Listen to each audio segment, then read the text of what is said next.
ide nomor 226. Harus kita lagi manongan yang lupa. Tuhi au Tuhan marhite hatami. Tuhi au Tuhan marhite hatami. Tuhi au Tuhan marhite hatami. Tuhi au Tuhan marhite hatami. Tuhi au Tuhan marhite hatami. Songon budon na rumardo au Tuhan di sumurbi. Tuhi au Tuhan marhite hatami.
Penuhi kami ya Tuhan dengan firman-Mu, sebab kami semuanya haus akan firman-Mu, lapar akan firman-Mu.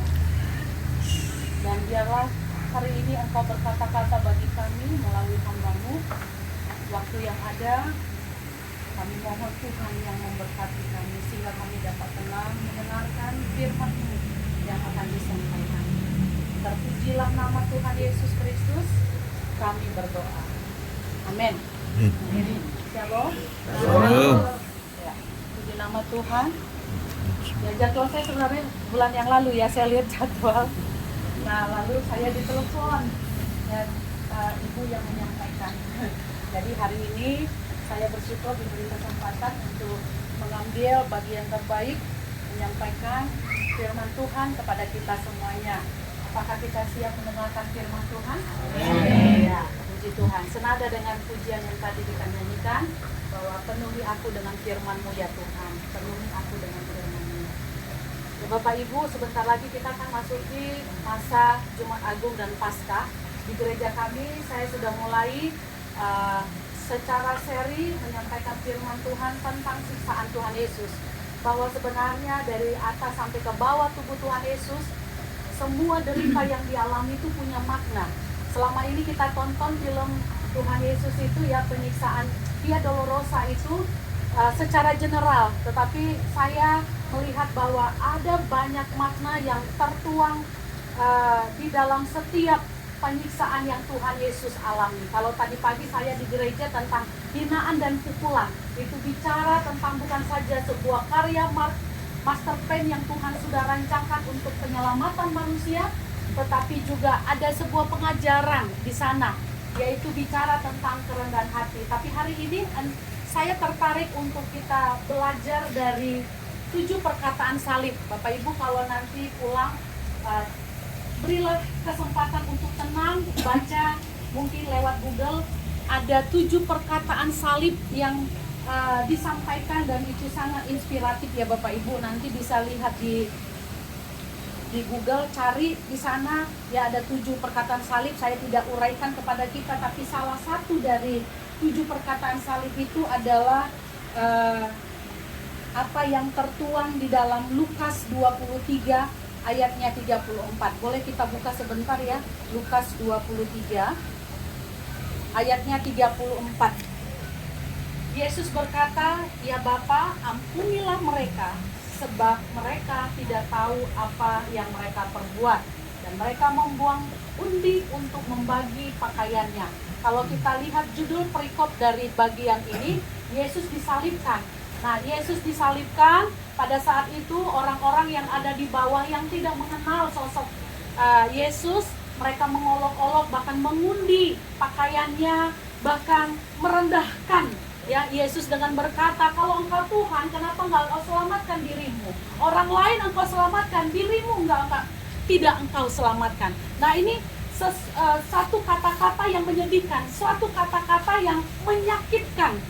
Nah, kalau kita seperti itu sebagai orang-orang zaman sekarang, jangankan ya kata-kata singgungan sedikit, singgungan yang besar ya. Misalnya ya ada orang mengata-ngatai kita dengan kata-kata yang kasar, dengan kata-kata yang kotor. Sedikit aja kita ngomong agak sedikit salah saja. Saya pernah ngomong dengan salah satu seorang, dia pinjam duit dengan kami. Lalu kata yang saya buat dalam chat saya, WA itu saya gunakan gini, tolonglah pengertiannya karena saya butuh sekali uang itu. Lalu dengan membabi buta serangan balik datang kepada saya, dia langsung telepon. Saya chat dengan kata, tolonglah pengertiannya. Rupanya kata pengertian ini membuat dia tersinggung, ya. Adakah yang salah di sana? Saya pikir tidak ada yang salah, ya. Dia tersinggung dengan kata pengertian itu. Lalu dia telepon, dunia ini bisa berputar, katanya ya. Kalau sekarang kamu di atas, satu hari kelak kamu bisa di bawah. Uang sudah dipinjam 2 tahun, masih bisa ngomong begitu, saya pikir, ya. Lalu, iya, apa yang salah dengan saya? Apa yang salah? Saya bilang gitu. Saya lagi butuh duit, mama saya sedang dirawat di rumah sakit, dan saya butuh uang, saya bilang begitu. Iya, kok mesti harus bilang tolong pengertiannya? Memang saya nggak mengerti. Aduh, salah lagi. Ya, apakah saya nggak mengerti, katanya. Jangan terlalu pintar kali kamu ngomong ya, katanya. Saya ngerti, saya punya hutang.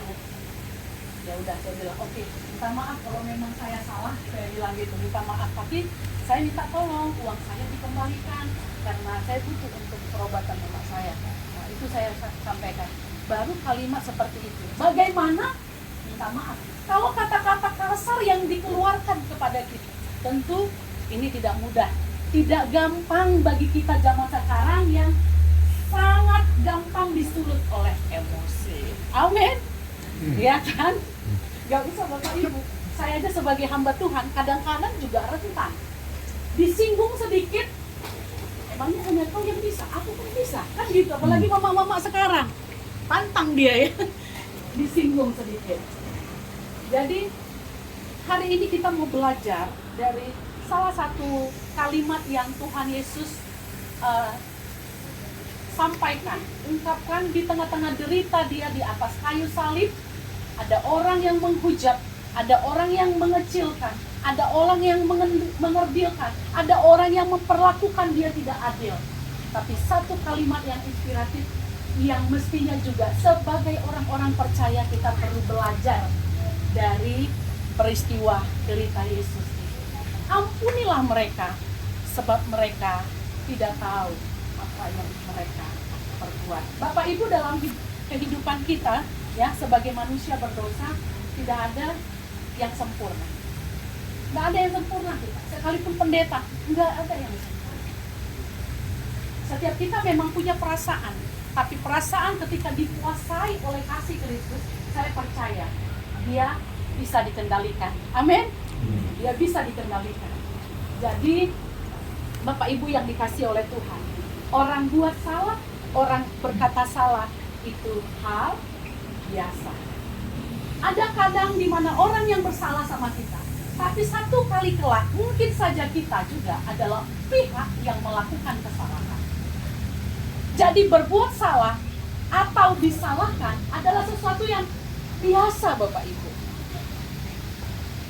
Sesuatu yang biasa ini jangan dibuat menjadi luar biasa yang pada akhirnya akan memperbesar situasi yang tidak baik, akan memperburuk hubungan yang sudah baik. Saya sering sekali ya bilang kepada beberapa orang, saya juga sebenarnya dibesarkan dari keluarga yang di bawah tekanan. Biasanya orang atau anak yang dibesarkan dengan tekanan dan didikan yang diktator, dia akan tumbuh menjadi orang yang keras. dia tumbuh menjadi orang yang nggak bisa toleransi. Itu adalah saya.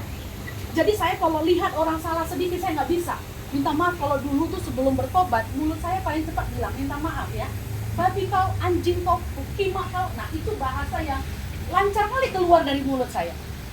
Bukan hanya ini, kadang tangan saya juga itu cepat sekali lalu. Tapi di bawah terang Kristus, di bawah kasih Kristus, itu ya menjadi berubah. Nah, setiap kita, anak-anak Tuhan, orang-orang percaya, harus mengembangkan yang namanya pengampunan. Ampunilah mereka, sebab mereka tidak tahu apa yang mereka perbuat. Saya melihat ada dua hal yang kita bisa dapatkan sebagai berkat yang dapat kita lakukan dalam hidup kita sehari-hari.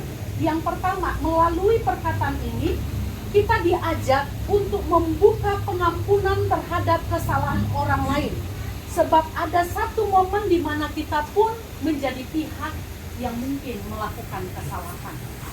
Nah, ruang pengampunan adalah sebuah tempat yang sangat efektif bagi pertumbuhan iman kita. Iman gak sekedar hanya dibicarakan. Iman tidak hanya berkata aku percaya Tuhan, tapi mengabaikan sesamanya.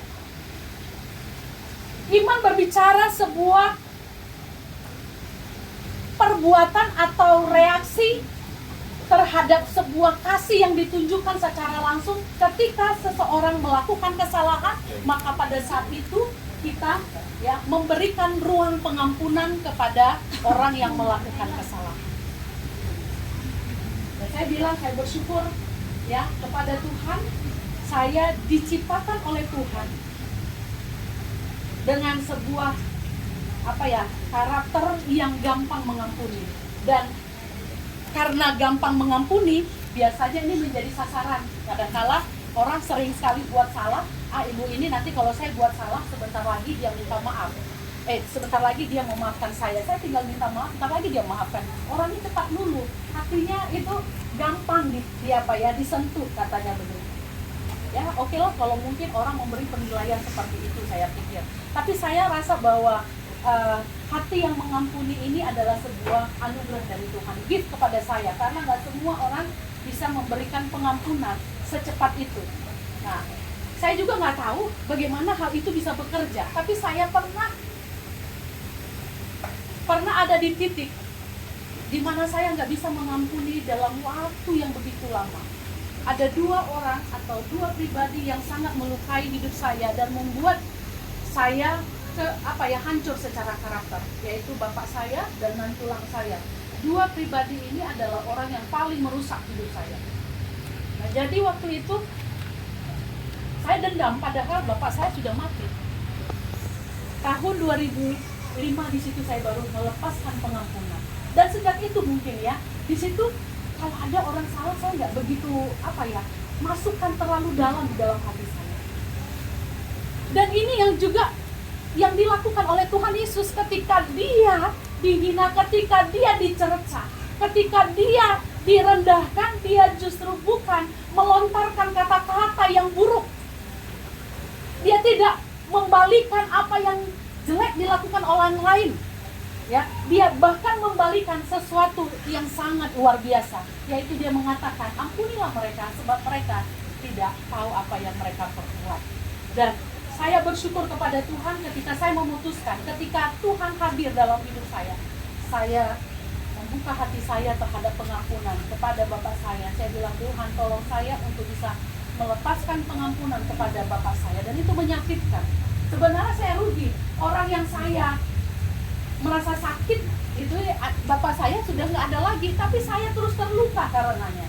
Lalu nantulang saya nantulang saya yang terus dari sejak muda saya SMP sampai saya SMA itu saya dibully, saya diperkatakan tentang hal-hal yang buruk, tapi saya selalu bilang sama Tuhan, perkataan itu tidak akan terjadi kepadaku. Aku percaya Tuhanlah yang menentukan masa depanku hidup.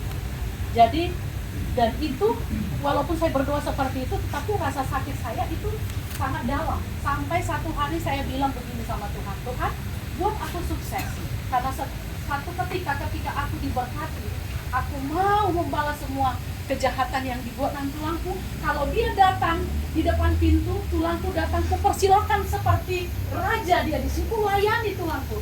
Tapi nan tulangku, kalau dia datang, aku tidak akan biarkan dia masuk ke rumahku. Begitulah ya pikiran bodoh saya waktu itu. Tapi kasih Tuhan membalut hati saya, merubah cara pikir saya.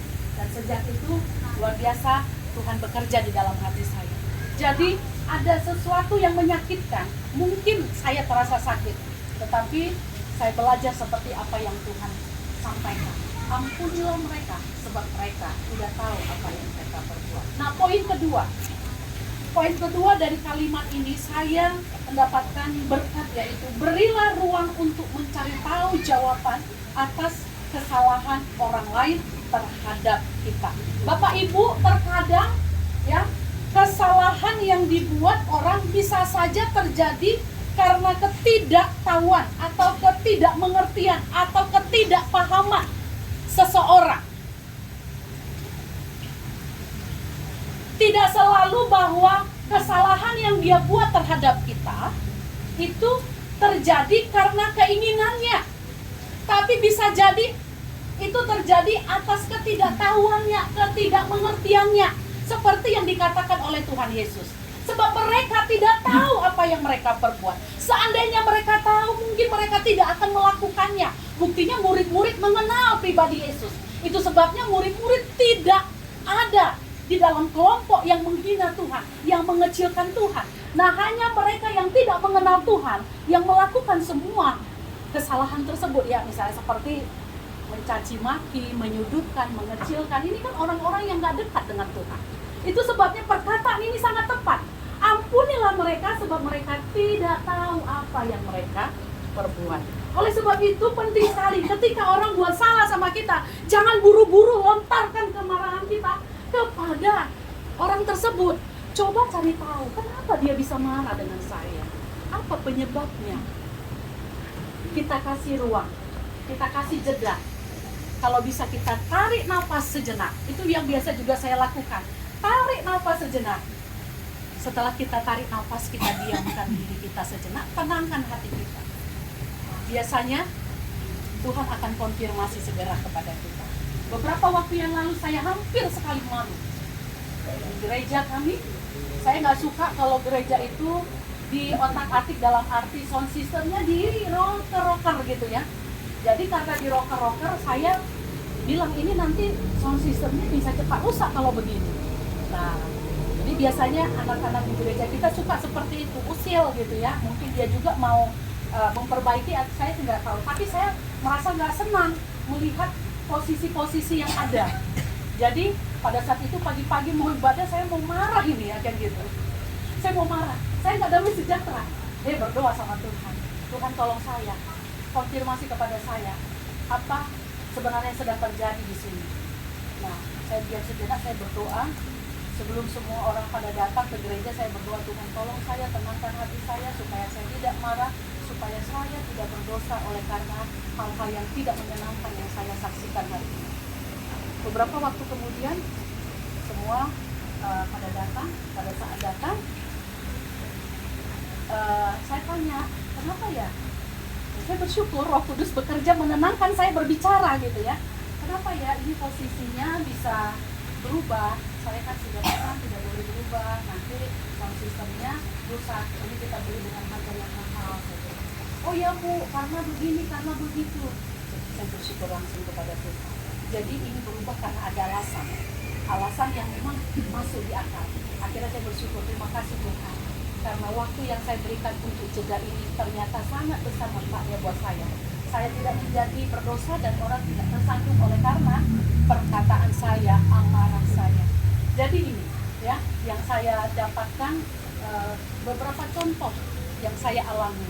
Kadangkala Bapak Ibu, kemarahan orang lain, kekecewaan orang lain yang mungkin kita terima belum tentu terjadi ya karena sudah ada direncanakan, tetapi mungkin karena ketidakpahaman muncul secara tiba-tiba, emosi itu lalu dilontarkan kepada kita, maka sebagai orang percaya, mungkin alangkah bijaknya ya kita tenang terlebih dahulu.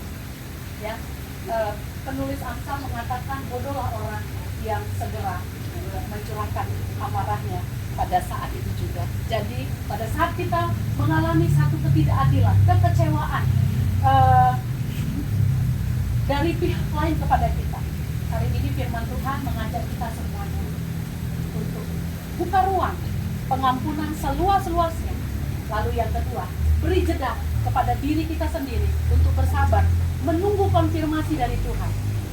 Sementara kita berdoa kepada Tuhan, Tuhan akan tunjukkan, bukakan, singkapkan kepada kita arti dari semua hal-hal buruk yang kita dapatkan atau kita alami dari pihak luar terhadap diri kita. Biarlah kiranya kita semua ditolong oleh Tuhan. Amin. Amin. Ya. Amin. Bapak Ibu, minta maaf, saya bukan tendensius menyampaikan hal ini. Entah kenapa saya tiba-tiba tadi pulang gereja, saya siapkan sedikit, saya berenung Tuhan apa yang mau saya sampaikan di sini, dan ini adalah sebuah kebutuhan di STM kita ini.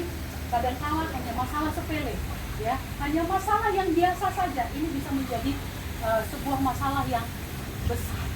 Jadi mari kita belajar seperti yang Tuhan Yesus katakan, Bapak, ampunilah mereka. Kalau ada sedikit aja salah dari kawan kita, nggak usah terlalu baper, masuk terlalu dalam, sampai berbulan-bulan, sampai bertahun-tahun, bahkan mungkin sampai kita hengkang dari sini. Saya nggak mau lagi jadi anggota STM ini, karena anggota STM ini nggak enak, anggota STM ini nggak solid, anggota STM ini dan lain sebagainya. Nggak usah diperbesar, tapi biarlah kasih Kristus memenuhi hati kita semua, berdiam dengan damai ya di dalam hati kita, sehingga tidak terjadi hal-hal yang luar biasa, kekisruhan yang luar biasa. Saya bersyukur melihat, minta maaf 2 bulan nggak bisa hadir. Bulan pertama kami ketempatan ya, ada persekutuan. Bulan kedua ada teman dari Jakarta hamba Tuhan, saya sampaikan di grup juga nggak bisa hadir. Bulan ketiga ini saya bilang saya nggak mau sampai nggak ini ya, sampai kemarin hubungi saya. Ya amat ya, tolong ya, iya mah memang rencananya saya mau datang bulan 3 ini, nggak ada hal-hal yang menimbulkan saya bilang rencananya memang saya mau datang. Dan puji Tuhan ya Bapak Ibu, kita di sini ramai. Bulan 12 juga saya datang, kita sudah cukup ramai. Nah biasanya kalau sudah ramai ini sulit untuk menyatukan ya semua pikiran, tapi kalau kita mengedepankan kasih Kristus, kalau kita mengedepankan pengampunan seperti yang Tuhan sampaikan di atas kayu salib, sekalipun itu menyakitkan, tapi ada ruang yang selalu kita beri kepada setiap orang yang bersalah kepada kita. Pengampunan seperti Tuhan mengampuni kita. Bukankah kita selalu bilang di dalam doa Bapa kami, ampunilah kami seperti kami juga mengampuni orang yang bersalah kepada kita. Tuhan ampuni kita kalau kita mengampuni orang yang bersalah kepada kita. Tuhan tidak ampuni kita kalau kita nggak mengampuni orang yang bersalah kepada kita. Mari kita berdoa. Bapa, di dalam nama Tuhan Yesus Kristus, kami bersyukur kepadamu. Hari ini kami boleh mendengarkan firman Tuhan dan perkataan-Mu di atas kayu salib menjadi sesuatu yang berarti bagi kami. Biarlah kami juga bisa mencontohkan Tuhan, di mana ada hal-hal yang menyakitkan bisa saja muncul dalam kehidupan kami, bisa saja kami alami, bisa saja membuat hati kami sedih dan terluka. Tetapi biarlah selalu ada ruang di mana kami memberikan pengampunan kepada orang-orang lain juga yang melakukan kesalahan. Terima kasih Tuhan, berkatilah kami semua pengumuman STM ini, supaya kami dapat tumbuh di dalam hati yang selalu Tuhan mengasihi satu dengan yang lainnya. Mungkin kami tidak bisa satu visi, kami mungkin tidak bisa sepikiran, tetapi biarlah kami selalu memiliki hati yang sama untuk memuliakan Tuhan. Terima kasih Bapa, di dalam nama Tuhan Yesus Kristus kami berdoa. Amin.